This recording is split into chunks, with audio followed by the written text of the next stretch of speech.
சில நேரங்களில் வந்து நம்ம ஆதரவற்று இருக்கும்போது, நம்முடைய ரொம்ப மன வருத்தத்தில் இருக்கும்போது, நம்ம சிலர் கொடுக்குற சின்ன இடைவெளி வந்து நம்மளை வந்து ரொம்ப தூரத்தில் கொண்டு போய் விட்டுரும். அதனால சில காரியங்களை ஆண்டவர் தான் உங்களுக்கு அனுமதிப்பார். அதுவும் இந்த கணவன் மனைவியினுடைய உறவுல ரொம்ப கவனமா இருங்க. கணவனை பழி வாங்குறேன், மனைவியை பழி வாங்குறேன், இந்த மாதிரி நினைச்சு நீங்க குழிக்குள்ள விழாதீங்க.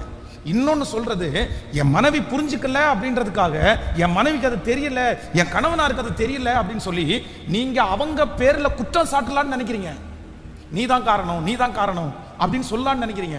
இந்த மனுஷனால பாத்தீங்க அப்படின்னு சொன்னா நீதான் காரணம்னு சொல்லி ஒரு காலத்துல சொல்லலாம். அப்படியே அவங்க கேட்கறாங்க, அப்படி ஒருவேளை நான் உங்ககிட்ட சண்டை போட்டுட்டு நான் எங்க அப்பா வீட்டுக்கு போன உடனே நீங்க இப்படி போறது நியாயமாப்பா? இது நியாயம்னு சொல்றீங்களா? இது உங்க பிள்ளைங்களுக்கு 2 பேருக்கு முன்னுதாரணமா அப்படின்னு கேட்கறாங்க. அந்த வார்த்தையை கேட்கும் போது அந்த மனுஷனால வாயை திறந்து எதுவுமே பேச முடியல.